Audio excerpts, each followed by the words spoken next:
مسلم شریف کی روایت ہے کہ حضرت ابو سعید خدری رضی اللہ تعالیٰ عنہ ارشاد فرماتے ہیں، ابن سعید نے مجھ سے کچھ باتیں کی جن کی وجہ سے مجھے اسے برا کہنے میں شرم محسوس ہوئی۔ وہ مجھ سے کہنے لگا، میں نے اپنے بارے میں لوگوں سے معذرت کی کہ میں دجال نہیں، لیکن اے اصحاب رسول صلی اللہ علیہ وسلم، معلوم نہیں تمہیں میرے بارے میں کیا گمان ہو گیا ہے؟ کیا رسول اکرم صلی اللہ علیہ وسلم نے نہیں فرمایا کہ دجال یہودی ہوگا اور میں تو مسلمان ہوں؟ رسول اکرم صلی اللہ علیہ وسلم نے فرمایا ہے کہ دجال کی اولاد نہیں ہوگی اور میری اولاد ہے۔ آپ صلی اللہ علیہ وسلم نے فرمایا، اللہ تبارک و تعالیٰ نے دجال کا مکہ میں داخل ہونا حرام کیا ہے اور میں نے تو حج کیا ہے۔ وہ ایسی باتیں کرتا رہا، قریب تھا کہ میں اس کی باتوں پر یقین کر لیتا، لیکن ساتھ ہی اس نے کہا، واللہ میں اچھی طرح جانتا ہوں دجال اس وقت کہاں ہے، اس کے ماں باپ کو پہچانتا ہوں۔ لوگوں نے ابن سعید سے پوچھا، تجھے پسند ہے کہ تو ہی دجال ہو؟ چنانچہ وہ کہنے لگا، اگر مجھے بنایا گیا تو میں ناپسند نہیں کروں گا۔ اور امام مسلم ایک اور روایت بیان کرتے ہیں کہ حضرت عبداللہ بن مسعود رضی اللہ تعالیٰ عنہ ارشاد فرماتے ہیں، ہم رسول اکرم صلی اللہ علیہ وسلم کے ساتھ تھے، ہمارا گزر بچوں سے ہوا جن میں ابن سیاد بھی تھا۔ تمام بچے بھاگ گئے لیکن ابن سیاد بیٹھا رہا۔ آپ صلی اللہ علیہ وسلم کو یہ بات بری لگی۔ آپ صلی اللہ علیہ وسلم نے فرمایا، تیرے ہاتھ غبار آلود ہوں، کیا تو گواہی دیتا ہے کہ میں اللہ تبارک و تعالیٰ کا رسول ہوں؟ وہ بولا نہیں، اور یہ کہہ کر وہ کافر ہو گیا۔ اس سے پہلے وہ مسلمان تھا۔ پھر ابن سیاد کہنے لگا، تو یعنی کہ حضرت محمد صلی اللہ علیہ وسلم گواہی دیتا ہے کہ میں اللہ تبارک و تعالیٰ کا رسول ہوں، اور اس نے حضور اکرم صلی اللہ علیہ وسلم کی بارگاہ میں یہ گستاخی کی۔ تو حضرت عمر رضی اللہ تعالیٰ عنہ جو کہ آپ صلی اللہ علیہ وسلم کے ساتھ تھے، انہوں نے کہا، یا رسول اللہ صلی اللہ علیہ وسلم، مجھے اجازت دیں میں اسے قتل کر دوں۔ اور حضرت عمر رضی اللہ تعالیٰ عنہ نے یہ اس وجہ سے کہا تھا کیونکہ دجال اس وقت مرتد ہو گیا تھا، کیونکہ اس نے حضور اکرم صلی اللہ علیہ وسلم پر ایمان لانے سے انکار کر دیا تھا۔ چنانچہ حضرت عمر رضی اللہ تعالیٰ عنہ کے جواب میں حضور اکرم صلی اللہ علیہ وسلم نے فرمایا، اگر یہ وہی ہے جس کا تجھے شک ہے، یعنی کہ دجال ہے، تو پھر تو اسے قتل نہیں کر سکتا، اور اگر کوئی اور ہے تو اسے قتل کرنے کا فائدہ نہیں ہے۔ ناظرین گرامی، اہل علم کی تحقیق کے مطابق ابن سیاد ہی وہ دجال ہے جسے اللہ تبارک و تعالیٰ کے حکم پر فرشتوں نے کسی جزیرے میں باندھ رکھا ہے، اور قیامت کے قریب وہ ظاہر ہوگا۔ اگرچہ وہ مدینہ میں پیدا ہوا اور مکہ مکرمہ میں اس نے حج بھی کیا، لیکن جب وہ فتنہ پیدا کرنے کے لیے ظاہر ہوگا، یعنی کہ جب اللہ تبارک و تعالیٰ اس کو قرب قیامت میں ظاہر کرے گا، تو وہ مکہ مکرمہ میں داخل نہیں ہو سکے گا اور نہ ہی مدینہ منورہ میں داخل ہو سکے گا، جس طرح کہ اللہ تبارک و تعالیٰ کے پیارے حبیب صلی اللہ تعالی وسلم نے ارشاد فرمایا ہے۔ معزز دوستو، ان احادیث سے ہمیں معلوم ہوتا ہے کہ دجال مدینہ منورہ میں پیدا ہوا اور اس کا تعلق ایک یہودی خاندان سے تھا۔ بعد میں وہ مسلمان ہو گیا تھا، لیکن پھر جب حضور اکرم صلی اللہ تعالی وسلم نے اسے اسلام کی دعوت دی تو اس نے انکار کیا اور مرتد ہو گیا۔ چنانچہ اس گناہ کی وجہ سے اللہ تبارک و تعالی نے اس کو دجال بنا دیا گیا۔ اور جب لوگوں نے اس سے پوچھا تھا کہ کیا تو دجال بننا پسند کرتا ہے، تو اس نے خود ہی کہا تھا کہ اگر مجھے دجال بنایا گیا تو میں اسے ناپسند نہیں کروں گا۔ اسی وجہ سے اللہ تبارک و تعالی نے ابن سیاد کو دجال بنا دیا۔ ناظرین گرامی، آئیے اب آپ کو دجال کے حلیے کے متعلق بتاتے ہیں۔ معزز دوستو، دجال کی ایک آنکھ کانی اور اس کے سر کے بال گھنگریالے ہوں گے، رنگ سرخ اور جسم بھاری ہوگا۔ دجال کی دونوں آنکھوں کے درمیان کافر لکھا ہوگا، اور آپ صلی اللہ علیہ وسلم نے یہ بھی بات ارشاد فرمائی کہ کافر کا لفظ ہر مسلمان پڑھ سکے گا، خواہ وہ پڑھا لکھا ہو یا ان پڑھ ہو۔ دجال کے سر پر بہت زیادہ بال ہوں گے۔ حضرت حذیفہ رضی اللہ تعالیٰ عنہ ارشاد فرماتے ہیں کہ رسول اکرم صلی اللہ تعالی وسلم نے ارشاد فرمایا، دجال بائیں آنکھ سے کانا ہے، اس کے سر پر بہت زیادہ بال ہوں گے، اس کے ساتھ جنت اور جہنم ہوگی، خبردار اس کی جہنم جنت ہوگی اور جنت جہنم ہوگی۔ معزز دوستو، آئیے اب بات کرتے ہیں کہ دجال کا فتنہ کس طرح کا ہوگا۔ مسلم شریف میں ہے کہ حضرت ابو ہریرہ رضی اللہ تعالیٰ عنہ فرماتے ہیں کہ نبی کریم صلی اللہ تعالی وسلم نے ارشاد فرمایا، کیا میں تمہیں دجال کے بارے میں ایسی بات نہ بتاؤں جو اس سے پہلے کسی نبی نے اپنی امت کو نہ بتائی ہو۔ وہ یہ ہے کہ دجال کانا ہوگا اور وہ اپنے ساتھ جنت اور جہنم جیسی چیزیں لے کر آئے گا۔ جسے وہ جنت کہے گا دراصل وہ جہنم ہوگی، اور جسے وہ جہنم کہے گا وہ دراصل جنت ہوگی۔ اور حضرت حذیفہ رضی اللہ تعالیٰ عنہ نبی اکرم صلی اللہ تعالی وسلم سے روایت کرتے ہیں کہ آپ صلی اللہ تعالی وسلم نے دجال کے بارے میں ارشاد فرمایا، اس کے ساتھ پانی اور آگ ہوگی، در حقیقت اس کی آگ ٹھنڈا پانی ہوگا اور اس کا پانی آگ ہوگی، خبردار اپنے آپ کو ہلاک نہ کر لینا۔ معزز دوستو، دجال کے حکم سے آسمان سے بارش برسے گی، زمین سے گھاس اور اناج وغیرہ اگے گا، جانور پہلے سے زیادہ دودھ دینا شروع کر دیں گے، اور دجال لوگوں کو مارے بھی گا اور مارنے کے بعد ان کو دوبارہ زندہ بھی کرے گا۔ ناظرین گرامی، یہ دجال کا فتنہ اس قدر شدید ہوگا کہ بہت سارے لوگ دجال کے پیروکار ہو جائیں گے اور اس پر ایمان لے آئیں گے، کیونکہ یہ اس طرح کے شعبے دکھائے گا کہ جن کو دیکھ کر بہت سارے لوگ اپنے ایمان سے ہاتھ دھو بیٹھیں گے۔ معزز دوستو، اب یہاں پر یہ سوال پیدا ہوتا ہے کہ دجال کا فتنہ اس قدر شدید ہوگا تو اللہ تبارک و تعالیٰ اس کو ظاہر کیوں فرمائے گا؟ محققین کا کہنا ہے کہ اللہ تبارک و تعالیٰ لوگوں کی آزمائش کے لیے دجال کو بعض کاموں کی قدرت دے گا، جس طرح کہ اللہ تبارک و تعالیٰ نے لوگوں کی آزمائش کے لیے شیطان کو وسوسہ ڈالنے کا اختیار دیا ہے۔ لہٰذا دجال کے ان کاموں سے کسی کو غلط فہمی نہیں ہونی چاہیے کہ اس کے پاس واقعی خدائی اختیارات ہوں گے۔ اگر ایسا ہوتا تو وہ اپنی کانی آنکھ ہی کو درست کر لیتا یا دونوں آنکھوں کے درمیان لکھا ہوا لفظ کافر ہی مٹا لیتا۔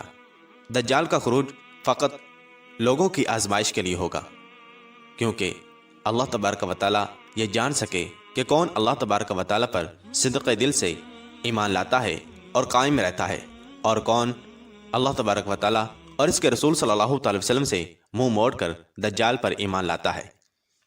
جس طرح کہ اللہ تبارک و تعالیٰ قرآن پاک میں ارشاد فرماتا ہے، هو الذی خلق الموت والحیات لیبلوکم ایکم احسن عملا، وہی وہ ذات ہے کہ جس نے موت اور زندگی پیدا کی تاکہ وہ جان سکے کہ تم میں سے کس کا عمل بہتر ہے۔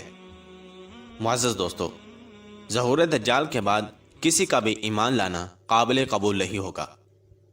حضرت ابو ہریرہ رضی اللہ تعالیٰ عنہ ارشاد فرماتے ہیں کہ رسول اکرم صلی اللہ تعالی علیہ وسلم نے فرمایا، 3 باتیں ظاہر ہونے کے بعد کسی ایسے شخص کو ایمان لانا فائدہ نہیں دے گا جو اس سے پہلے ایمان نہیں لایا یا حالت ایمان میں کوئی نیک کام نہیں کیا۔ نمبر 1، سورج کا مغرب سے طلوع ہونا۔ نمبر 2، دجال کا ظاہر ہونا۔ نمبر 3، دابۃ الارض کا نکلنا۔ اسے مسلم شریف نے روایت کیا ہے۔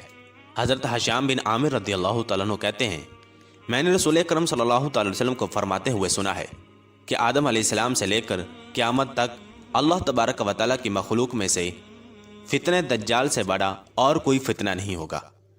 معزز دوستو، آئیے آپ بات کرتے ہیں کہ جو لوگ دجال کا زمانہ پائیں تو ان کے لیے کیا کرنے کا حکم دیا گیا ہے۔ دجال کا زمانہ پانے والے لوگوں کو دجال کا آمنا سامنا کرنے سے گریز کرنے کا حکم دیا گیا ہے۔ حضرت عمران بن حسین رضی اللہ تعالیٰ عنہ ارشاد فرماتے ہیں کہ رسول اکرم صلی اللہ تعالی وسلم نے فرمایا، جو شخص دجال کی خبر سنے وہ اس کے سامنے آنے سے گریز کرے۔ اللہ کی قسم، جب کوئی آدمی اس کے پاس آئے گا تو یہی سمجھے گا کہ وہ مومن ہے۔ جو شبہ کی چیزیں وہ دے کر بھیجا گیا ہے، انہیں دے کر وہ اس کی پیروی کرنے لگے گا۔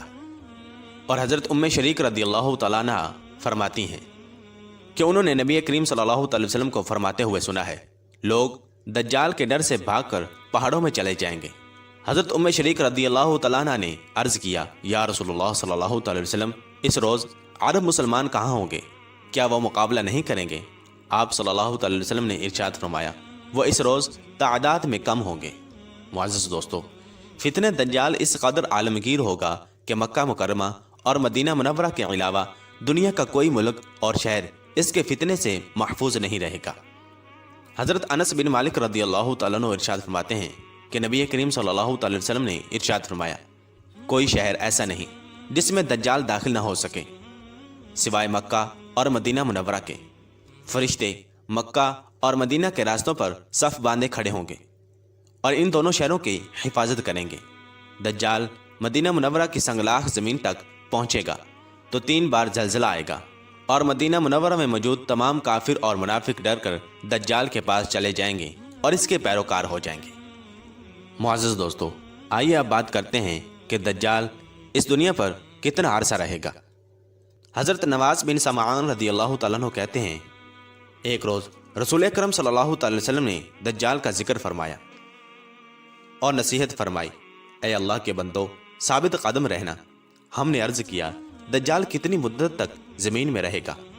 آپ صلی اللہ تعالی وسلم نے ارشاد فرمایا، 40 روز، جن میں سے پہلا دن 1 سال کے برابر ہوگا، دوسرا دن 1 مہینہ کے برابر ہوگا اور تیسرا روز ہفتہ کے برابر ہوگا، اور اس کے بعد 37 روز تمہارے شب و روز کے برابر ہوں گے۔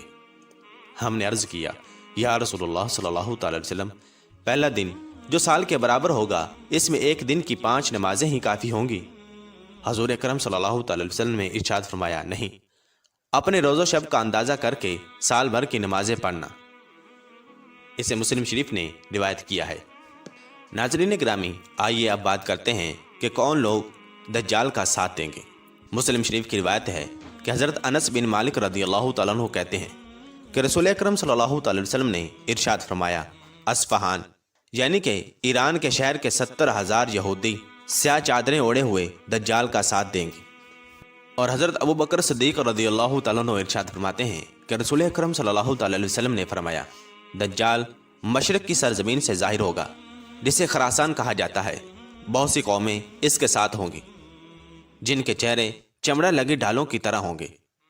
اسے ترمذی شریف نے روایت کیا ہے۔ محدثین یہ کہتے ہیں کہ ممکن ہے چوڑے چہرے والی اقوام سے مراد روس، چین، جاپان، فلپائن اور کوریا وغیرہ کی اقوام مراد ہوں۔ واللہ ورسولہ عالم، اور کافر اور منافق بھی دجال کا ساتھ دیں گے۔ ناظرین گرامی، آئیے اب بات کرتے ہیں کہ دجال کو کون قتل کرے گا۔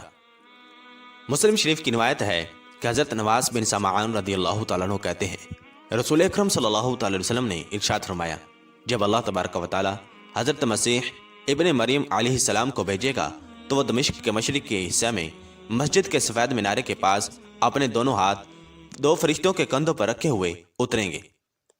جب حضرت عیسیٰ علیہ السلام اپنا سر جھکائیں گے تو ان کے سر سے پانی کے قطرے ٹپکیں گے، جیسے ابھی ابھی غسل کیا ہو۔ جب اپنا سر اٹھائیں گے تو چاندی کے موتیوں کی طرح سفید قطرے ان کے بالوں سے ڈھلکتے نظر آئیں گے۔ ان کے سانس کی ہوا جس کافر تک پہنچے گی وہ مر جائے گا۔ حضرت عیسیٰ علیہ السلام کے سانس کا اثر وہاں تک پہنچے گا جہاں تک ان کی نگاہ پہنچے گی۔ آسمان سے نازل ہونے کے بعد حضرت عیسیٰ علیہ السلام دجال کو تلاش کریں گے اور لد کے مقام پر اسے قتل فرمائیں گے۔ معزز دوستو، یہاں پر آپ کو ہم بتاتے چلیں کہ آج کل لد کے مقام پر اسرائیل کا ہوائی اڈا ہے، اور مسلم شریف کی روایت ہے کہ حضرت ابو ہریرہ رضی اللہ تعالیٰ عنہ ارشاد فرماتے ہیں کہ رسول اکرم صلی اللہ تعالی وسلم نے ارشاد فرمایا، حضرت عیسیٰ علیہ السلام آسمان سے نازل ہوں گے اور مسلمان کو نماز پڑھائیں گے۔ پھر جب اللہ تبارک و تعالیٰ کا دشمن دجال حضرت عیسیٰ علیہ السلام کو دیکھے گا تو یوں گھلنے لگے گا جس طرح نمک پانی میں گھلتا ہے۔ اگر حضرت عیسیٰ علیہ السلام اسے چھوڑ دیتے تب بھی حضرت عیسیٰ علیہ السلام کے خوف سے گھل گھل کر مر جاتا، لیکن اللہ تبارک و تعالیٰ اسے حضرت عیسیٰ علیہ السلام کے ہاتھوں قتل کرائے گا، اور حضرت عیسیٰ علیہ السلام اپنے نیزے پر دجال کا خون لوگوں کو دکھائیں گے۔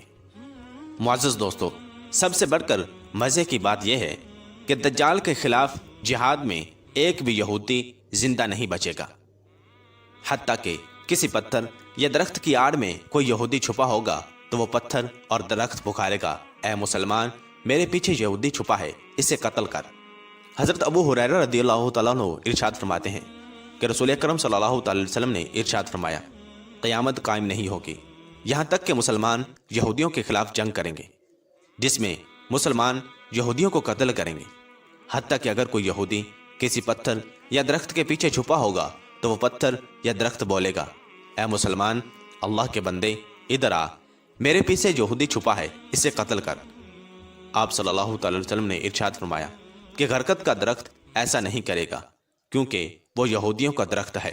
عزیز دوستو، یہ یاد رہے، غرقد ایک کانٹے دار درخت ہے جو بیت المقدس کی طرف عام پایا جاتا ہے۔